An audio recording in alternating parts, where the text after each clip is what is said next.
Boa noite, meus irmãos e irmãs. Sejam bem-vindos à primeira transmissão, de uma palestra pública no Centro Espírita André Luiz.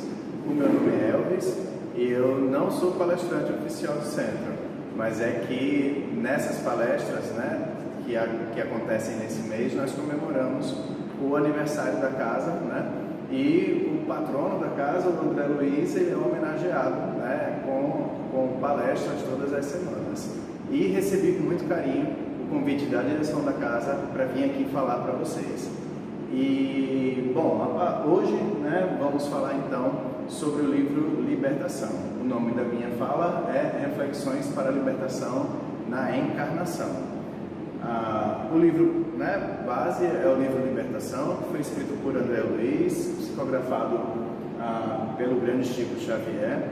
Ele foi lançado em 1949, então já temos o livro aí há 71 anos, conhecimento disponível para a gente há 71 anos, e ele é a sexta obra de um total de 16 obras da vida no mundo espiritual. Bom, ele descreve uma missão de auxílio a uma encarnada, Margarida, que está vítima de investidas de espíritos das trevas. A gente, ao longo da fala, a gente vai esclarecer que espíritos são esses, que condições são essas. E as experiências do livro, para quem lê, claro, tudo que o André Luiz escreveu, é tudo muito rico em detalhes. E além da riqueza toda de detalhes, inclusive científicos, das coisas que ele fala, que até hoje a ciência dos homens está ainda começando a descobrir que realmente é o que ele falou. Além disso tudo, ainda tem muita reflexão na história em si, que a gente pode aproveitar para a nossa vida, e quem sabe a gente não consegue alcançar a libertação sem precisar passar por maiores provas, por maiores provações, como as que a gente vai ver na história que o André Luiz nos apresenta. Bom, como eu havia falado, as obras do André Luiz, que todas merecem estudo aprofundado, merecem palestras específicas, merecem mais tempo do que o que a gente dispõe aqui para falar. Todas elas trazem muito conteúdo, e infelizmente eu não vou conseguir tratar de todo o conteúdo aqui, senão a gente ia ficar alguns dias aqui, vocês me assistindo, mas só para vocês terem a ideia do quanto é rico o livro, e também não é da minha intenção fazer com que vocês não leiam o livro, Esses tópicos todos, por exemplo, as organizações do mal e seu papel na evolução, no processo evolutivo do planeta, os diversos planos e suas características, o fenômeno da zoantropia, que é quando o perispírito se transforma, de acordo com alguns processos explicados no livro, e o irmão toma a forma animal, animalizada. Então, esse fenômeno da zoantropia ele é explicado em detalhes no livro. As formas ovoides, como é que surge uma forma ovoide, como se dá o processo de vampirismo das formas ovoides, os processos obsessivos e as influenciações em detalhes, e fluidos magnéticos perniciosos, quais os detalhes que fazem com que esses fluidos causem mal para a gente, em quais situações eles são gerados. Então essas coisas todas esses conhecimentos todos, eles são abordados no livro, e é muito interessante que vocês todos, assim que puderem, leiam o livro para poder tomar conhecimento sobre esses detalhes. Eles fazem toda a diferença para o entendimento da gente, da vida espiritual, da nossa missão, enfim, do viver, fazem toda a diferença.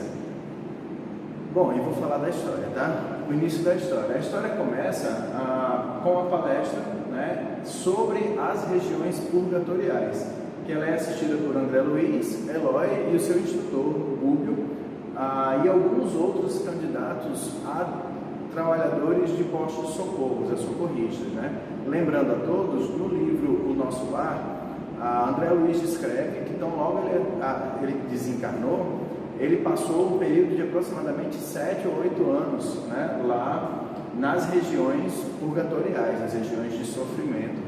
E mesmo estando por lá, ele não teve muita noção do que acontecia. Ele não teve noção, por exemplo, de que lá haviam organizações em vastas colônias. Ele não chegou a tomar conhecimento sobre isso no tempo que ele esteve lá, mas elas existem, né? E são vastas, e são muitas, são numerosas. A gente vai ver mais em detalhes a questão dessas regiões mais à frente, né? E vou destacar alguns pontos da palestra que eles viram, né? Incapacitados de prosseguir além do túmulo, além do céu que não souberam conquistar, né? O palestrante falava justamente do nosso comportamento, né? Enquanto encarnados, né? E de tanto que Jesus falou quando ele esteve entre nós, né? A gente tem que saber conquistar o reino dos céus. Quando a gente não consegue conquistar, o que é que acontece? A gente vai então para essas regiões que são organizadas, né? E cujas entidades que as comandam não tem outro objetivo senão exercer o seu poder, exercer a sua vaidade, né? De todos poderosos, né? Quem sabe tentando imitar o Todo-Poderoso verdadeiro, né? As almas decaídas, as que estão lá, não constituem raça criada, muito menos sentenciada ao satanismo. Por mais que possam ter forma disfigurada, por mais que possam passar por sofrimento, né? Elas não são seres criados, né?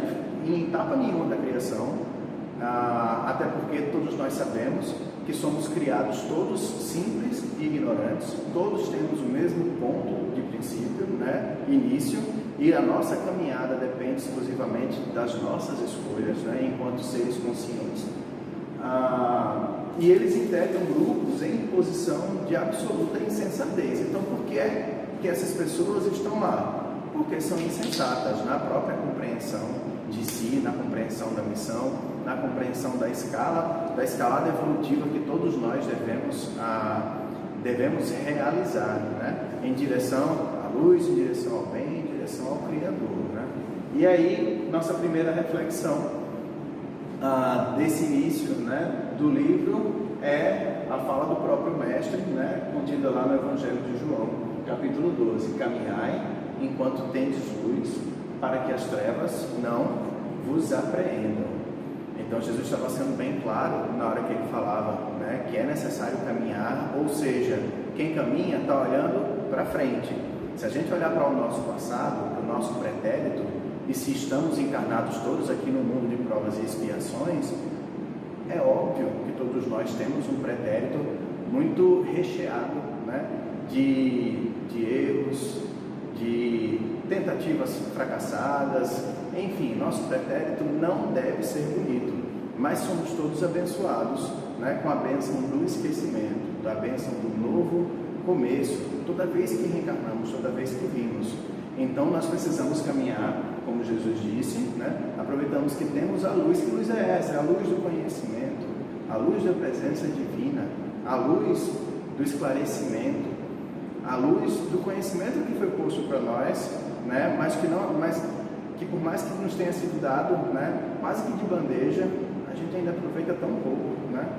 Passados 2000 anos, será que a gente consegue aproveitar tudo que o Mestre nos ensinou? Será que a gente consegue praticar tudo que o Mestre nos ensinou?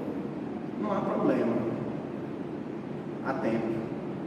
Devemos buscar, devemos tentar. E o mérito está na tentativa, né? No erro, o erro depois a gente vê outras formas de repará-los, mas nunca desistir, né? O que o Mestre falava era isso: caminhar e olhar para frente.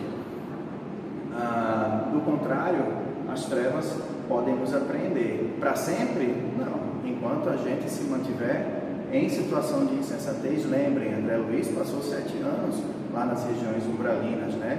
E ele, na época que escreveu o livro, ele relata de quando ele voltou para lá, agora na condição de estudante, ou seja, ele conseguiu vencer essas trevas. Então, isso mostra que a gente pode vencer também, mas a gente precisa querer e se esforçar para isso. Bom, após a palestra, né, o trio, né, André Luiz, Gúbio e Eloy, né, tendo o Gúbio como instrutor, desceram a um posto que ficava entre nosso lar, lembrando, eles são de nosso lar, né? Esse posto ficava entre nosso lar e a região umbralina, então ele era um pouco mais próximo da crosta do que nosso lar do que nosso lar era. E lembrando que nosso lar também era um posto de socorro, tá? Então lá eles foram para esse posto e conhecem detalhes sobre a história da Margarida, que é a assistida que eles vão entrar em missão de resgate, né? Margarida, né, à época, estava encarnada. Ela é perseguida por Gregório, e Gregório é líder de uma organização lá dessa região umbralina que se chama Dragões do Mal. É uma organização que se dedica a angariar todas essas almas perturbadas, né, que após o desencarne ou mesmo encarnadas, né, acessam a essas regiões, e eles, de forma cruel, fazem julgamento, né, condenam, realizam ao pé da letra o que diz a lei de Italião. E aí eu lembro a vocês, o mestre veio para nós para dizer, gente, essa situação primitiva de olho por olho e dente por dente já não é mais válida.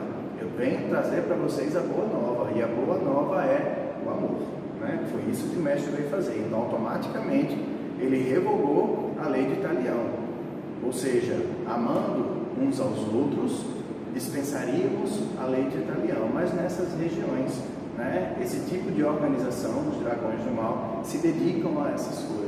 Então, julgar as pessoas em seus erros e condená-las tal qual erraram. Depois a gente explica se isso é correto ou não, se isso faz sentido ou não, tá? Bom, acontece que Margarida tinha débito contraído com Gregório em sua encarnação imediatamente anterior. Margarida havia sido filha de Gregório e não havia sido uma boa filha, tanto que Gregório a perseguia, né, ele e os seus seguidores da organização Dragões do Mal. O Gregório e seus ajudantes tentam destruí-la para então, em seus domínios, julgá-la e castigá-la, ou seja, identificaram ela no mundo dos encarnados, né, na costa terrestre, e a partir de então começaram a perseguição para que ela de alguma forma se desencarnasse, e desencarnada, tendo o histórico e o pretérito que ela tinha, né, iria para os domínios deles, onde eles poderiam fazer como bem quisessem com ela, né? Acontece que Margarida também havia sido filha de Gúbio, né? Lembrem, Gúbio era o instrutor de Eloy e de André Luiz, em encarnação bem mais distante, bem mais pretérita, e Gúbio ansiava por poder ajudá-la, né?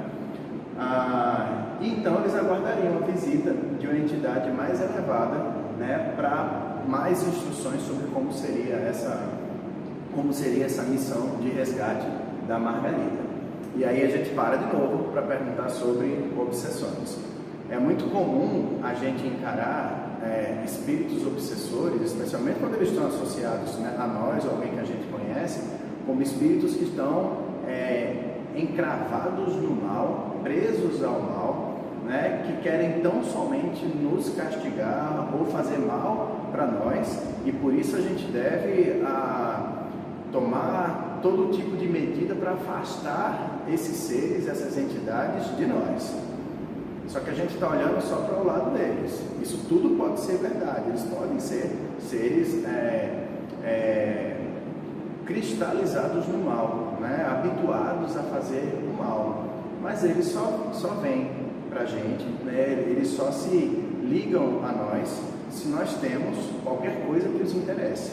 Às vezes é um vício, né, uma porta de entrada que faz com que nossa casa mental seja convidativa para eles.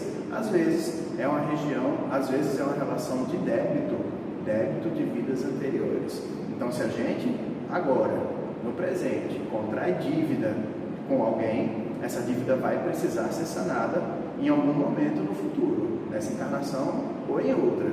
E o obsessor é tão filho de Deus quanto a gente é. Então, como eu falei antes, não é um ser criado pela divindade para ser mal. Não é um ser criado pela divindade com a intenção de ser mal. Muito provavelmente é um credor, é alguém para quem a gente deve. Agora, pode ser que ele não esteja sabendo como fazer essa cobrança. Ou pode ser que a dívida nossa seja tão grande que ele está cobrando da forma mais desesperada que ele consegue. Então lembrar que obsessores existem, mas eles não se ligam a nós se não acharem motivo para isso, né? E às vezes o motivo somos nós mesmos em nossos atos anteriores. Bom, elevada entidade então se materializa diante deles na reunião. E aí eu faço uma outra pausa só para chamar a atenção. Elevada entidade se materializa antes deles. Ué, mas eles já não estão no mundo dos espíritos? Ainda vai se materializar uma outra entidade? Então de onde ela veio? Ela veio de plano mais alto ainda. Ou seja, embora eles estivessem lá no plano onde existe o nosso lar, há outros planos superiores. E quem se materializa é Matilde. Matilde havia sido a mãe de Gregório na última encarnação do Gregório, tá? A gente não sabe se a Matilde teve outras encarnações enquanto o Gregório estava lá presidindo o grupo dele de gente maldosa, né? E ela precisou de fluidos dos habitantes daquele plano, né? Assim como acontecia com as encarnações, com os fenômenos de materialização aqui no plano carnal. E aí, se vocês procurarem no Google, fazer uma pesquisa breve, vocês vão encontrar fotos de Chico Xavier, dos médiuns que o assistiam, fenômenos de materialização que no início, né, enquanto o Espiritismo estava sendo difundido, eram mais frequentes. Hoje em dia, por que é que não são necessários? Porque a palavra nos basta. As provas que nós temos do dia a dia nos bastam. Não precisa mais de show de pirotecnia espírita. Já não é mais necessário isso. Qualquer um pode se engajar no desenvolvimento das suas faculdades mediúnicas e ter contato com o mundo do espírito, com o mundo dos espíritos, ter comunicação com o mundo dos espíritos. Mas não vai ter isso sem que assuma responsabilidades.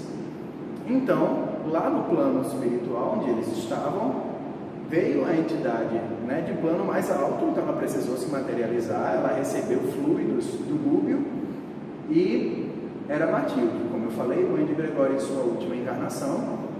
E olha a fala dela: tenho permissão, ou seja, ela já veio de plano superior, lá no plano superior ela obteve permissão.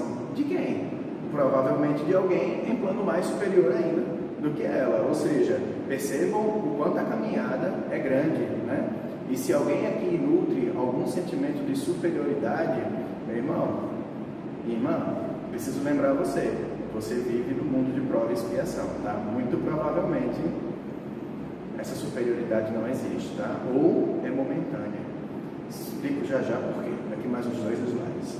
E ela fala: tenho permissão para fazer planos regeneradores para a próxima encarnação de Gregório. Ou seja, ela era mãe espiritual de Gregório, havia sido mãe, estava já num plano superior, mas ainda assim ela nutria amor, carinho por aquele que havia sido filho dela em sua última encarnação. Não é que as famílias só existam aqui no plano material, elas também podem existir lá. E qual é o conceito de família no mundo espiritual? De agregações de espíritos afins que se ajudam no processo evolutivo. Embora Matilde tivesse alcançado planos superiores, ela ainda velava por aquele que havia sido seu filho, que fazia parte do grupo espiritual dela e que não tinha conseguido a mesma sorte que ela. Sorte não, merecimento do que ela. E em outras falas mais detalhadas desse momento no livro, ela fala: eu não tenho como ascender a planos superiores e ser feliz lá, sabendo que algum dos meus ainda passa, né, por provações geradas pela ignorância, geradas pelo egoísmo, geradas pela... me fugiu a palavra, mas por achar-se superior. E no entanto ele habitava, né, planos ainda tão inferiores. Mas guardem isso, próxima encarnação do Gregório, tá? E ela continua: eu espero há séculos pela renovação e penitência dele. Há 50 anos, porém, já consigo aproximar-me, ou seja, já faz séculos que eles foram mãe e filho. Ele está enraizado na raiva, na prática do mal, já há bastante tempo, 50 anos, e a gente aqui achando que vai conseguir mudar o comportamento de hoje para amanhã, né? De hoje para amanhã não, vai demorar um pouquinho mais, porque é difícil para a gente mudar um hábito, é difícil para a gente alterar uma forma de agir, uma forma de pensar, mas não é impossível, tá? Olha aqui o exemplo da mãe do Gregório falando. Faz 50 anos que ela já consegue se aproximar. Ela não consegue se fazer ver por ele, até porque como ele habita um plano mais denso, né, é natural que ele não consiga vê-la. Assim como é natural para a grande maioria de nós não ter contato visual com os espíritos que com certeza fazem parte do nosso dia a dia, tá? E nesse contato com ela, com ele, o que ela fazia? Ela tentava imantar, tentava sugerir a ele ideias não tão radicais, não tão pesadas, não tão duras quanto as ideias que ele fazia para castigar, né, as pessoas que ele castigava, para não cometer os atos que ele cometia. E recalcitrante e duro a princípio, 50 anos depois, da mãe tentando influenciar, sugerir, assim como o nosso anjo da guarda faz com a gente, né? Tenta sugerir, né? E é por isso que a gente precisa tentar entrar em sintonia com ele, porque ele é a entidade encarregada de nos fazer boas sugestões o tempo todo, na nossa vida, o tempo todo, né? A leitura fala que mais da metade das vezes que a gente está pensando, a gente não está pensando, a gente está só ouvindo. Então é necessário prestar atenção em quem a gente ouve, a quem a gente ouve, né?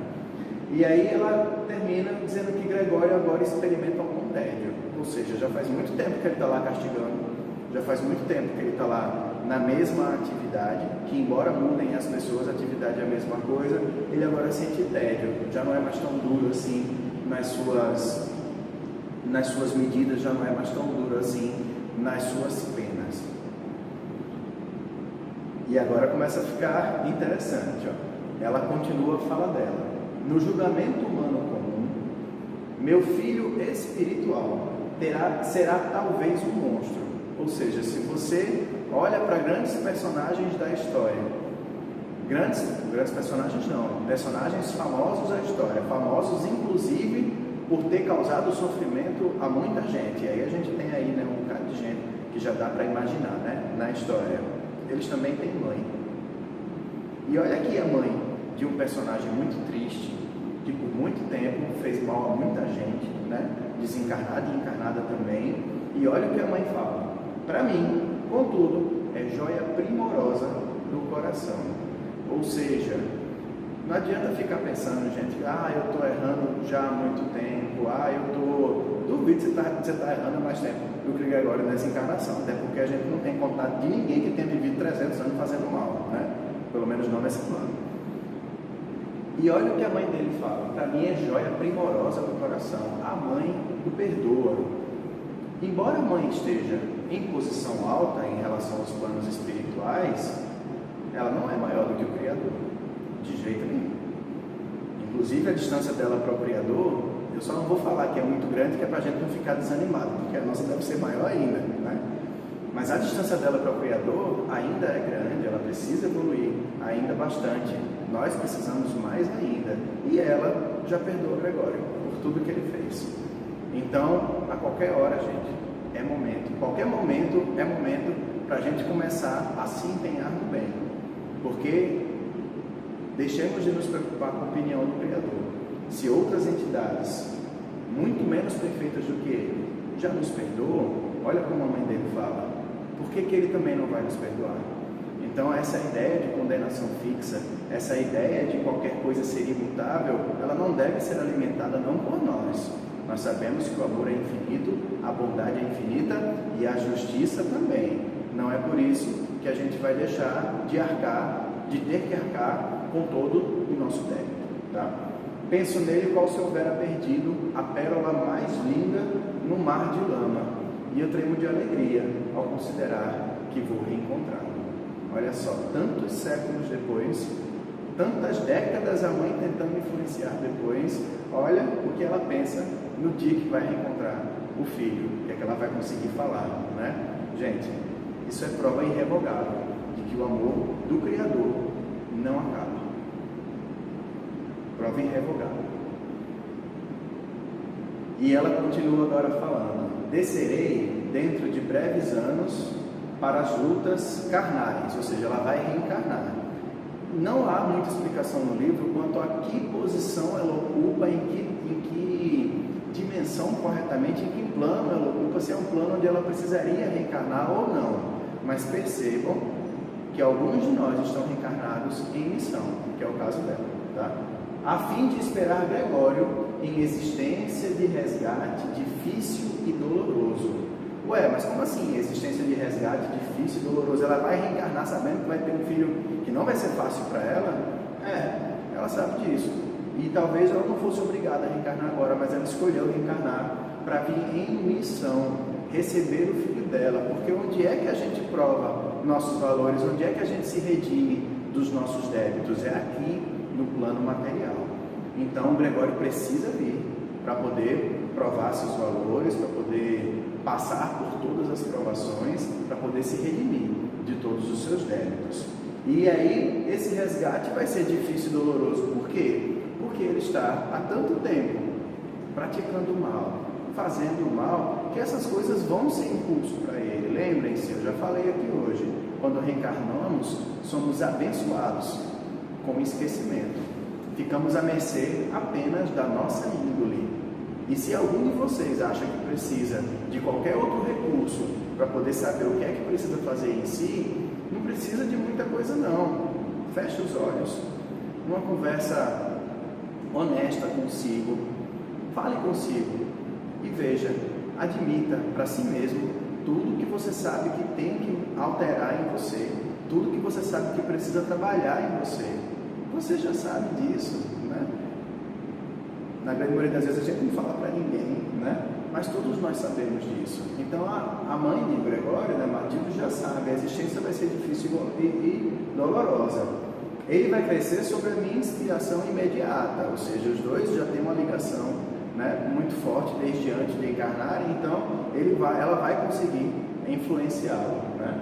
E receberá prova perigosa e aflitiva da riqueza material, ou seja, ele vai ter posses, vai ter bens. E percebam, meus irmãos, às vezes a gente fica se perguntando, por que eu não nasci rico, galego alto na Suécia, né? Cuidado que lá na Suécia o pessoal pode ter prova, as pessoas podem ter prova muito mais perigosas do que a nossa, né? Todo mundo aqui sabe exemplos de pessoas que têm dinheiro e mais nada, né? Então cuidado com as buscas dessa vida, cuidado ao buscar as coisas que a gente não vai conseguir levar, tá?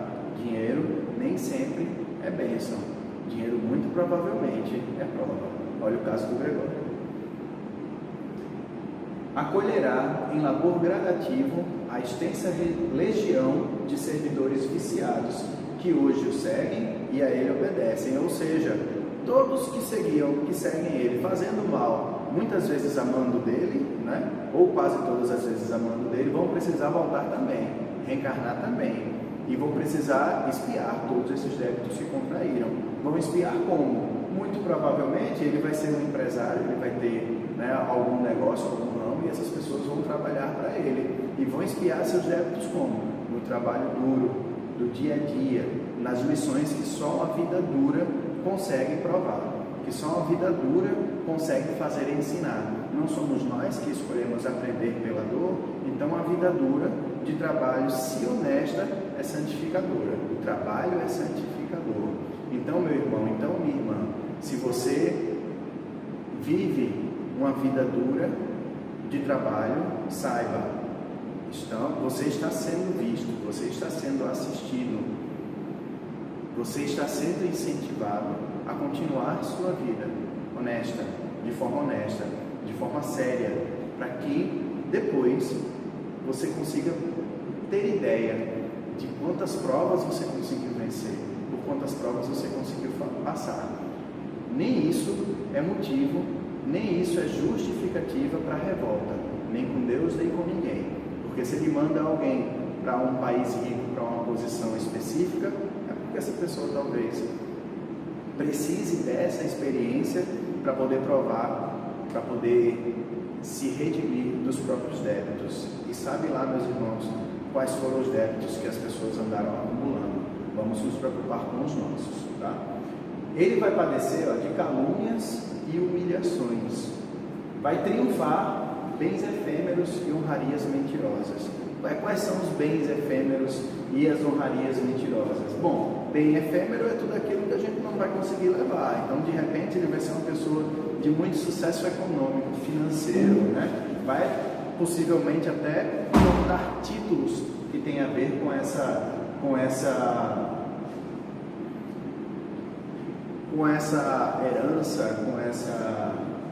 com a capacidade financeira dele. Mas esses títulos vão ser honrarias, e essas honrarias serão mentirosas, porque elas não vão fazer jus ao débito todo que ele carrega, que ele traz consigo.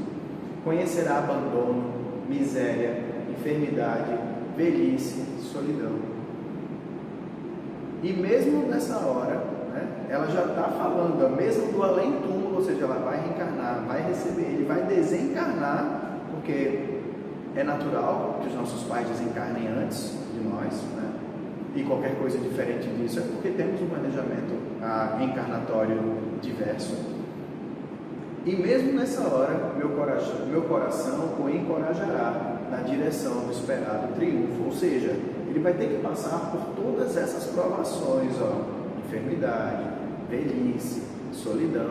Isso já está programado para ele, já está no plano encarnatório dele, tá? E mesmo assim, mesmo nessa hora, mesmo já desencarnada de novo, Matilde vai estar com ele, encorajando na direção do triunfo. E aí, nossa próxima reflexão.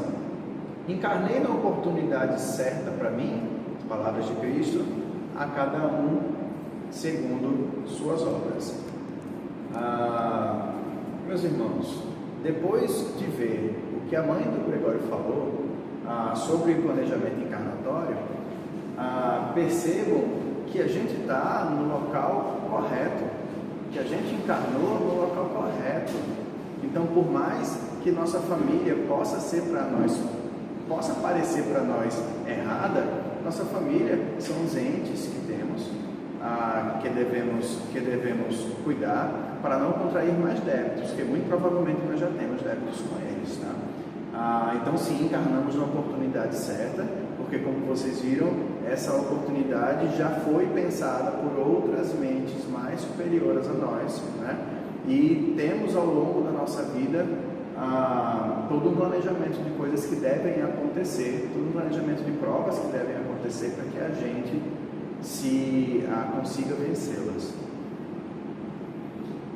Bom, o encontro com o Gregório, tá? Depois de terem conhecimento com o Gregório, eles então descem, né? Eles vão à região purgatorial, né? Claro, se travestem como habitantes daquela região purgatorial para que não alcancem, para que não interfiram, né, nas outras pessoas que estão lá, e encontram pessoas, habitantes dessas regiões, que são cristalizadas em furto psíquico e ligados a muitos encarnados. O que é esse furto psíquico? O furto psíquico, gente, é quando eu tenho um espírito associado a mim, ligado a mim, que se aproveita das minhas emanações. Quais emanações? Dos meus pensamentos negativos, dos meus vícios, dos meus hábitos perniciosos, ou seja, hábitos que causam mal. Ou seja, essas pessoas se divertem, se alimentam desse tipo de coisa,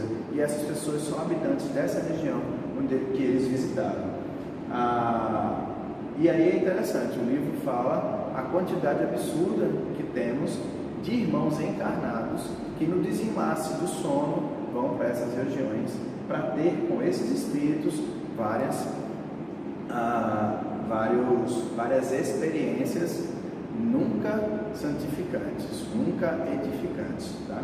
Eles presenciam lá julgamentos de irmãos ignorantes dos erros que cometiam em vida, aquelas pessoas que acham que estão fazendo bem, mas na verdade não é bem isso, né? Que incorrem em erros que ninguém sabe, quando chegam no plano purgatorial, né? nas regiões umbralinas. Essas pessoas todas acabam nos domínios desses grupos, né? E lá acontecem julgamentos. Claro, julgamentos presididos por autoridades locais igualmente baixas, né? E cujas condenações são igualmente injustas. Bom, em contato com o Gregório, conseguem a autorização para acompanhar a perseguição a Margarida e finalmente se dirigem à crosta terrestre. E aí nossa próxima reflexão: não julgueis e não sereis julgados. Foi tudo que eles encontraram lá no plano, não foi? Encontraram julgamento, encontraram condenação. Mas o mestre diz: não julgueis e não sereis julgados, não condeneis e não sereis condenados, perdoai e serei perdoados. Ou seja, aqui nos julgamentos, né, os juízes locais usaram toda sorte de argumentos para poder perseguir, para poder castigar, mas argumentos inclusive da Bíblia, né, argumentos inclusive ditos pelo mestre de forma deturpada. Só esqueceram que o mestre também disse: não julgueis e não sereis julgados. E tantas vezes, meus irmãos, nós fazemos a mesma coisa, numa simples ligação telefônica. Como é que você está? Estou bem. Tem notícia de fulano? E aí começa o julgamento, né? E aí a gente está, às vezes, até citando as palavras do mestre para poder se referir a alguém, mas esquece que o mestre foi completo em tudo que ele ensinou. E a parte do não julgueis e não sereis julgados é das principais em que nós pecamos, em que nós erramos, né? A gente julga muito em pensamento, em palavras, em ações, né? A gente faz muito isso e não foi o que o mestre ensinou. Bom, ao descer a crosta terrestre, se encontrar com Margarida, que, relembrando, ela estava encarnada, né?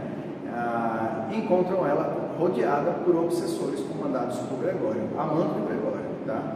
Todos exercem sobre ela influência negativa. Então, aquela parte que eu disse que o André Luiz explica sobre as influenciações magnéticas exercidas pelos nossos obsessores, é muito bem explicada nessa hora do livro, tá? Vale muito a pena a leitura, é verdade mesmo, para todo mundo que estuda sobre isso, vale muito a pena a leitura, e eles estão nesse quadro, tá? Ela está ao ponto em que os tratamentos terrenos não surtem efeito, né? Mediante tamanho quadro obsessivo. Então eles vão a várias especialidades médicas, até mediúnicas, né? E os tratamentos não dão certo, tá? E um detalhe: o grupo local de obsessores é impulsionado por ardentes desejos de vingança. Então eles não estão lá à toa, não. Eles querem vingança com, no caso, a família terrena da Margarida, e praticam o mal como a forma que enxergam de fazer justiça. Então eles acham que vão conseguir fazer justiça atrapalhando a vida, nesse caso até causando o desencarne da Margarida. Ou seja, eles tomam para si a missão de fazer justiça e esquecem que quem faz justiça, né, é o Criador. E aí, mais uma reflexão: tudo o que quereis que os homens vos façam, fazei vós a ele. Ou seja, dê o exemplo, né? Quer ser bem tratado? Trate bem. Encontrou uma pessoa que está agindo de forma diversa, você sabe lá como é que foi o dia da pessoa, né?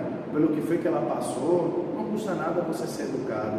Muito provavelmente ela vai te responder no tom que você se referir a ela, tá? Então, tudo que quereis que os homens vos façam, fazei vós a eles. E o que os amigos estavam fazendo, né, eram tomando vingança, né, cobrando dívidas com suas próprias mãos. Essas dívidas todas são esclarecidas no livro, são bem mais extensas, tá?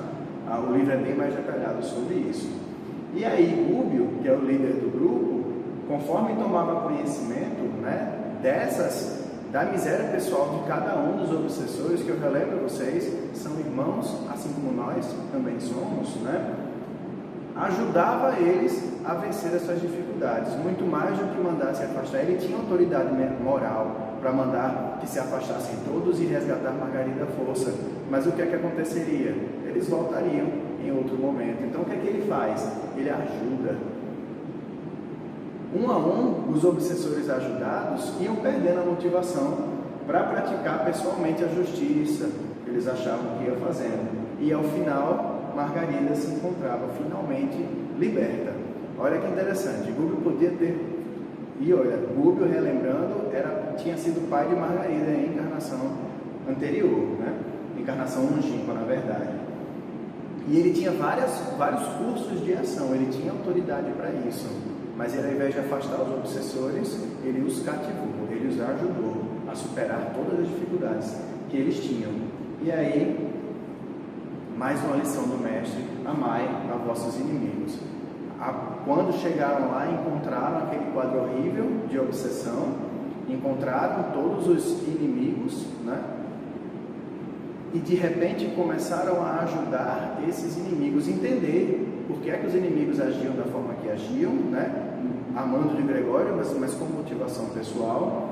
E Gúbio praticou exatamente as palavras do mestre quando ele disse: amai os vossos inimigos. Ajudou a todos eles então se converteram ao bem.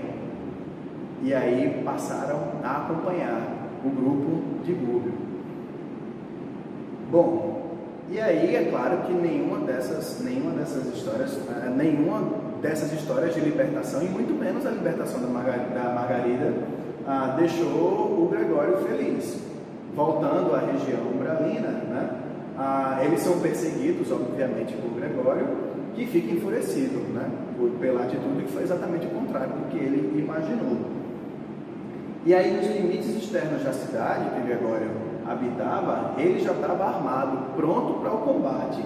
Foi atrás de Gúbio e do grupo inteiro. E quando chegou lá, encontrou nada mais nada menos do que a própria mãe, materializada finalmente, né, na frente dele, falando, respondendo para a arma dele: eu não tenho outra arma senão a do amor, com que sempre te amei. Nessa hora, ele se converte, ele acredita finalmente na palavra do trio, que havia ido lá para explicar para ele tudo o que estava acontecendo, e ele, enfim, aceita ser resgatado e segue, né, em direção ao glorioso porvir, pautado de muito esforço no bem, muito esforço na própria renovação. Ele sabe a missão que ele vai ter, que vai ser grande, ele sabe, ele tem conhecimento de tudo isso, mas ele finalmente aceita. Antes ele não aceitava não, ele achava que no mal ele ficaria porque o mal é perene, e o mal não é perene de forma alguma, tá? E aí, última reflexão, na verdade eu tirei do livro, do final do livro, né? A prece ajuda, a esperança balsamiza, a fé sustenta, nos dá forças para seguir, o entusiasmo revigora. Estar entusiasmado na sua fé, estar entusiasmado, às vezes, na religião que você escolhe, é revigorante. O ideal ilumina, o ideal do bem ilumina. Você acaba sendo uma pessoa, aonde você vai, você consegue transmitir o que você busca, né? Mas o esforço próprio na direção do bem é a alma da realização esperada. Ou seja, se queremos caminhar, assim como a nossa primeira reflexão, se nós queremos caminhar, nós precisamos nos esforçar no bem, e o mérito é todo nosso, tá? Ninguém vai fazer nada por nós não, que é para não nos tirar o mérito, tá? E termino a fala, a nossa apresentação de hoje, com a fala de Matilde, né? Que ela não só falou não, ela demonstrou em atitude, tá? Nunca te esqueças que o amor vence todo ódio e o bem aniquila todo mal. Ela não falou isso da boca para fora, ela demonstrou que ela amava o filho dela, mesmo ele tendo o histórico que ele tinha. E até o final, né, ela esteve com ele, e daí para frente ela continuará com ele no trabalho de renovação. Então, que possamos todos ter certeza absoluta que é necessário que nos reformemos, é necessário que admitamos nossas falhas, é necessário que tenhamos confiança, fé em dias melhores, e é necessário que tenhamos disposição para o trabalho no bem. Quem sabe poderemos também mostrar esse exemplo a outras pessoas na nossa caminhada. Bom, e termino aqui a nossa apresentação, né, de hoje, no desejo sincero de que algumas dessas lições, algumas dessas reflexões faça diferença para a vida de vocês, meus irmãos e minhas irmãs. Muito obrigado.